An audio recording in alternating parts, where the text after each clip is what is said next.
Hello po mga kababayan, si Dante Maravillas. Si Sara Duterte mga kababayan, yung Office of the Vice President, kasi si Sara nagbakasyon. 15 days sa Europe, 5-day trip sa 5 day, 15 days foreign trip mga kababayan, kung saan 5 nations yung kanyang, 5 bansa yung kanyang pupuntahan.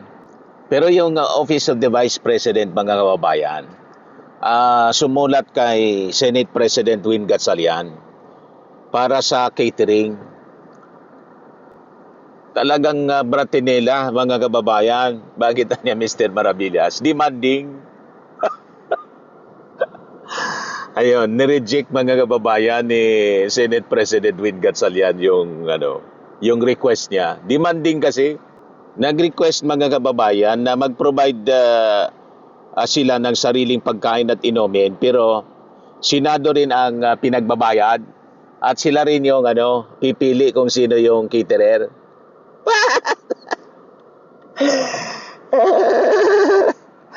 Talaga niya Mr. Maravillas, matindi mga kababayan. Ito yung sulat mga kababayan, Office of the Vice President. Basahin ko po sa inyo. Sabi dito, Republic of the Philippines, Office of the Vice President, dated July 7, 2026, received by the Senate, Office of the Senate President Win Gatchalian. Sabi dito, Honorable Sherwin T. Gatchalian, Senate President, Senate of the Philippines, GSIS Building, Financial Center, Pasay City. Dear Senate President Gatchalian, in light of the unique circumstances of the trial and the need to safeguard all individuals directly participating in the proceedings, the Office of the Vice President OVP respectfully requests the implementation of the following arrangement throughout its duration. Number 1, all food and beverage intended for the members of the defense team, support staff, and witnesses shall be served exclusively in their designated holding room. Demanding po. Pangalawa, to address legitimate security concerns and to provide the necessary level of assurance to all concerned personnel and witnesses, all food and beverage shall be sourced, prepared, and served exclusively by the Office of the Vice President's accredited caterer. Dapat kanila yung caterer daw, mga kababayan.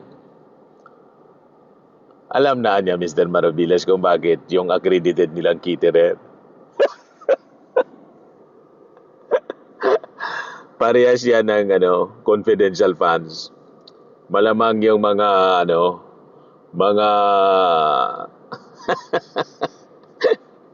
contractors. Di ba? Mga kababayan, alam na. Number 3, as these arrangements are required solely in connection with these proceedings, the OVP respectfully requests that the Senate shoulder the reasonable cost in food and beverage and catering services for the defense team, support staff, and witnesses. Pinapasyolder mga kababayan sa Senado yung pagkain nila lahat. Di ba may budget din kayo sa Office of the Vice President then approve ng Congress? Ayaw nila mga kababayan bawasan. Di ba? The requested measures are necessary to safeguard the safety and well-being of the defense team, support staff, and witnesses, ensure their full and effective participation in support the orderly and uninterrupted conduct of the proceedings. We trust that the Senate will recognize the necessity of this arrangement and approve their implementation for the entire duration of the trial. Very truly yours, Sara Zimmerman Duterte. Pirmado, mga kababayan ni Sara Duterte. So yun mga kababayan ang demanding Very demanding at talagang brate nila mga kababayan itong si Sara Duterte. Kung mga makaasta, akala niya subordinate niya mga kababayan yung Senado.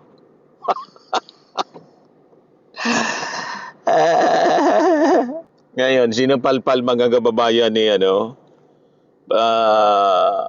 Win Gatchalian, ito, basahin ko sa inyo, balita dito sa News 5. We cannot afford it, sabi ni Win Gatchalian. Hindi kayang sagutin ng Senado ang gastos para sa pagkain ng prosecution at defense. Hindi lang hindi lang po yung kampo ni Sara. Patas na, pati yung prosecution panel at saka defense sa impeachment trial ni Vice President Sara Duterte. Ayon kay Senate President Win Gatchalian, paliwanag ni Gatchalian, malaki na ang magiging gastusin ng Senado dahil magrerenta pa sila ng binyo sa Philippine International Convention Center para sa budget hearings habang sinasagawa ang impeachment trial. Sinabi ito ng Senate President matapos magpadala ng sulat si Vice President Sara Duterte para hilinging sagutin ang catering ng kanyang defense team. Yan yung binasa ko nga mga kababayan sa inyo. Ito, nag-react siya si tawag dito Senator Erwin Tolfo. Sabi niya, wala naman sa budget natin. Paano natin i-explain na pinakain natin ang defense team? Yan mga kababayan. Senate President namin, for one, ano namin sasagutin sa COA yun, di ba? Magtatanong kami. Napag-usapan namin kagabi sa mini-caucus ng majority sa taas. Pinag-usapan yun, and the decision of majority is like, ba't natin sasagutin, di ba? How do we explain that? Saan natin kukunin yung bayad sa pagkain tapos sila pa mamimili sa catering? So hindi nyo ba sagutin? Sila pang mamimili sa catering. Sir, official na yun, sir, na nireject na yung ganong request? I guess the Senate President will be the right person to ask. Nireject na ni si Ruin. The decision of the majority of those who attended the mini caucus last night, parang sabi na hindi, because saan natin kukunin? Wala naman sa budget na, baka masita tayo. Paano natin i-explain na pinakain natin yung defense? Sir, yung sa Blue Ribbon lang, sabi nyo kahapon tuloy yung hearing, but are we looking at any date after SONA, sir? Pag na siguro, pinaka-early. Sa Blue Ribbon naman po. Problema, punong-puno yung mga rooms. Tapos siguro talagang the only one, pag walang talagang Thursday or Friday, siguro baka Friday. Sir, will you be discussing about the tagig? Yung mga nilalabas ngayon na, di ba na may mga documents sa Senator? Yung Ghost Project ng Hindi Taguig. pa niya nasasubmit, pero pag sinubmit siguro. Kay Alan Peter Cayetano. Hindi lang po naka-confine doon. Yung mga sinasabi po nung 18 mga bodyguard, they dared us na imbitahan sila. So we will be inviting them. Pero meron natin, I want an affidavit from them. So, yun po, imbestihan natin. Yung kung may mga dadalhin naman sila ng mga kaso na nandoon na sa ombudsman, hindi ba parang kakasuhan na kung the same persons lang naman na i-bring up nila dito yung topic, sabi na si ganito, kung nasa ombudsman na, kakasuhan ng ombudsman, yung mga congressman at mga contractor, ang DOJ ang nag-handle. And what I've heard, parang pinaparestitute silang lahat. So, at saan papapasok doon sa investigasyon namin, ipapakasuhan na sila ng ombudsman. Ganun din ang DOJ. Sir, last na, sorry, isa na lang. Sir, pero definitely kasama sa next investigation nyo, yung tagig, kung mag-submit si Senting. Yes. Tapos? Yeah, well, of course, we'll have to review that. Yun na natin. We really have to look into that. Kasi it's a serious matter. Okay. Thank you. Salamat, sir. Thank you. Yan, kasama yung Taguig. Yung magiging witness diyan, yung kapatid mismo mga kababayan ni Alan Peter Cayetano, si Lino Cayetano. So ilalaglag na siyang tuluyan kasi nilaglag niya din mga kababayan. So yan ang ating short video ngayon. Hindi pinagbigyan ni Win Gatchalian yung request ni Sara Duterte kasi walang budget at saka siguro sa tono pa lang ng request, pagbibigyan mo ba ang ganong ori ng na request mga kababayan, napaka demanding at bratinela?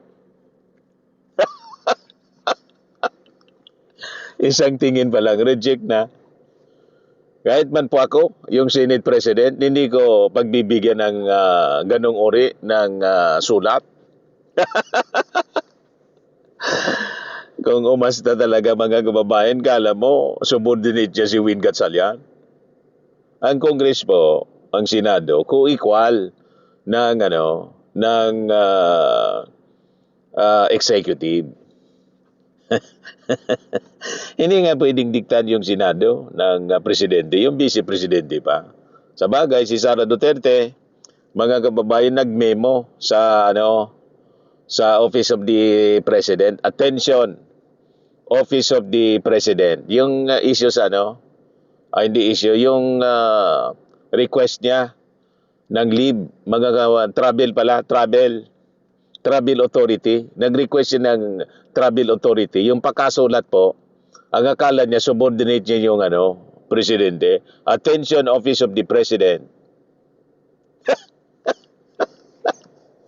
Tapos may kasama pang sermon kasi daw kung i-approve, kasi late yung approval ng travel authority niya. Kung mag-approve niya kayo dapat advance mga ilang araw kasi nagagaulan niya kami sa aming arrangement sa security. Ganon ka bratinela, mga kababayan, si Sara Duterte. Anyway, matatanggal na po bilang Vice Presidente at pag natanggal siya by October, tapos na siguro by October tapos na yan. May bago na tayong Vice Presidente. So may makakatulong na at least for the rest of the next 2 years. May makakatulong na sana yung ating Pangulong Bongbong Marcos na hindi lugi po yung sweldo ng ating mga mamamayang Pilipino tulad po ni Sara Duterte na wala man pong pakinabang. Inutil. Walang pakinabang yung ating mga mamamayan pagkatapos namimirwisyo pa. Di ba po? Anyway, ako po si Dante Maravillas. Bye-bye po. God bless.